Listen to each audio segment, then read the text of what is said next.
If you know the slightest thing about Skylanders, you'll know this is about a $900 Australian trap, and you won't believe how the seller sent it.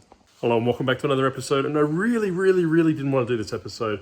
I did have it planned out just to basically, not name and shame, but give you a bit of an idea of how to should be packaging items when you sell them on eBay. I really didn't think I would need to do this. There's lots of people out there, especially in the reselling YouTube community, that do videos, basically how-to videos, how to package, how to list, how to do all these different things.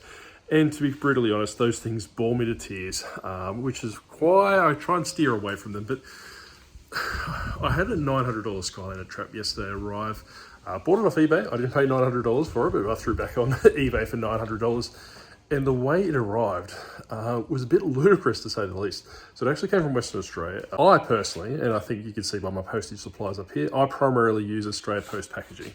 It's decent cardboard, it's really thick, it's sturdy. It's not going to protect against, a truck driving over it or a forklift driving over these parcels. 99.9% of my items that I send out, it does the job, right? So basically, I use these small boxes for a lot of, probably to 1 to 4 or 5 Skylanders, depending on their size. And I will use it for that $900 trap or $1.99 Skylander. Regardless of the value, I treat my customers the same. And I think that's the biggest takeaway for this episode, right? Is I want you to basically look at it from a perspective where you are, send things in how you would actually like to, for them to arrive. So what I'm going to do today is actually quickly show you what the box arrived in, right? So this is basically how it arrived. Just a very novelty oversized shipping label, and there you go. If you want to pause it there and search for the number, you're more than welcome to. But it actually arrived in a medical box as such, Advanced Healthcare Directive Pack. I'm not too sure if that's like a pamphlet or it's like a glove box. I wouldn't say a glove, but it looks like something pamphlet. But long story short, I tore into it, right? So it arrived safely. There's no issues from that perspective. But this cardboard is paper thin. And for them to send a, then $500 trap into it, with a little bit of bubble wrap around it, if I was, receiving that as a buyer or an end user, I'd be very disappointed. And me sourcing Skylanders, I've literally seen it all, and I have told you about it before. I've received vinyl satchels. I personally subscribe to the fact is that you don't want to save money on packaging. You don't want to do it as cheaply as possible. Pay the extra couple of dollars, pay the extra couple of cents, build it into your profit margin. Don't try and undercut the market to the point where you can't sell adequate postage supplies, or you can't, buy adequate postage supplies to send your stuff in. So realistically, this is how I package my things all the way from, so basically you've got large boxes, small boxes, medium boxes, and also this big box here that's going to the Netherlands with a statue in it.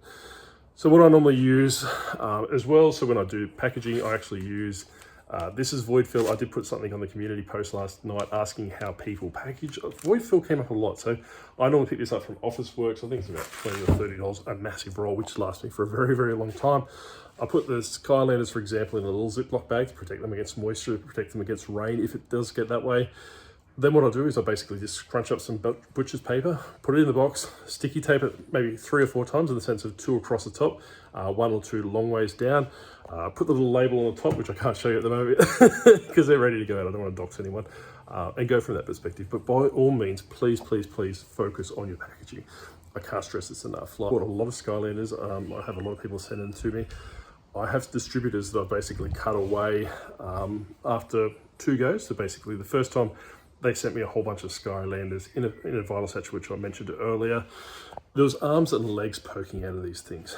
Skylanders are quite fragile, and there's a lot of broken characters in there, which I do not sell in any capacity. And I know that Kfan, our beloved Kfan, did mention on my other YouTube channel I should basically sell them as seconds or sell them in that capacity, like, my characters that are missing legs and arms and all those different things.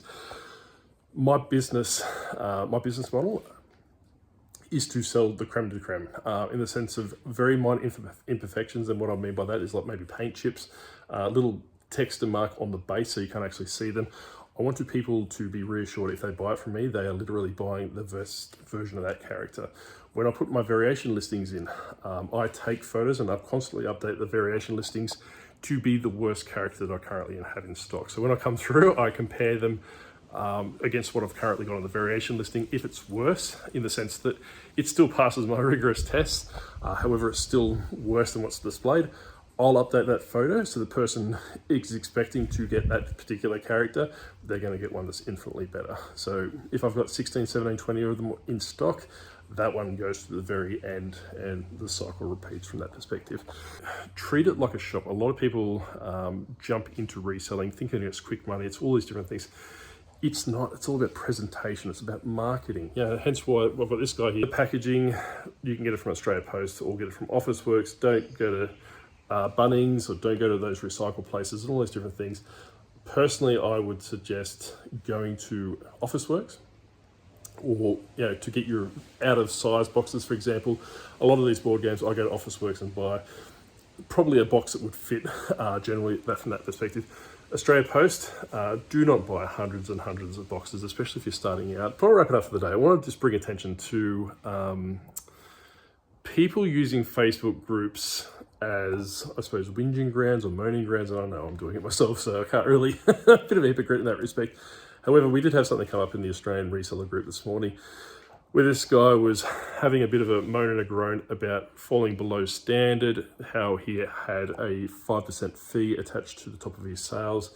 Obviously, international fee of 1%, which is across the board. You're not below standard to get that one. And how eBay is a jerk and how he's hard done by and all these different things. I personally took a swipe at him. I've done a video in the past about J-Ride flips when he fell below standard.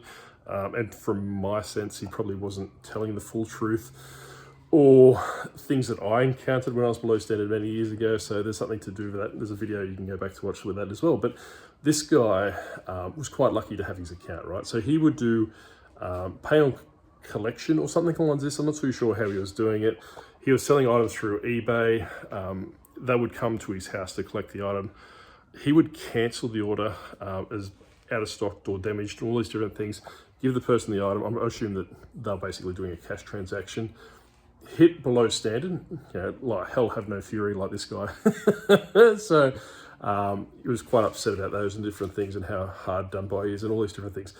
I really, really, really have no compassion for people like this. If you're an idiot and you want to do that kind of stuff on eBay, you're going to get found out very quickly and you're going to get your account suspended. And then that makes it easier for the rest of us.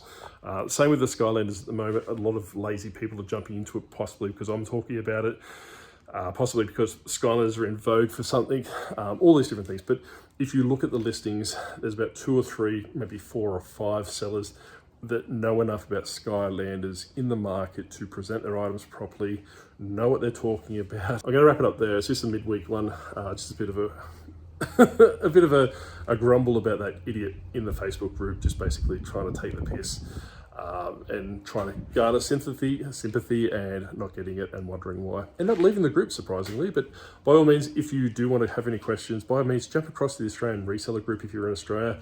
If you're in America, I'm sure there's other groups there. I've seen Chris Helo's World and Soda City Flips in those groups. The groups in general are a wealth of knowledge.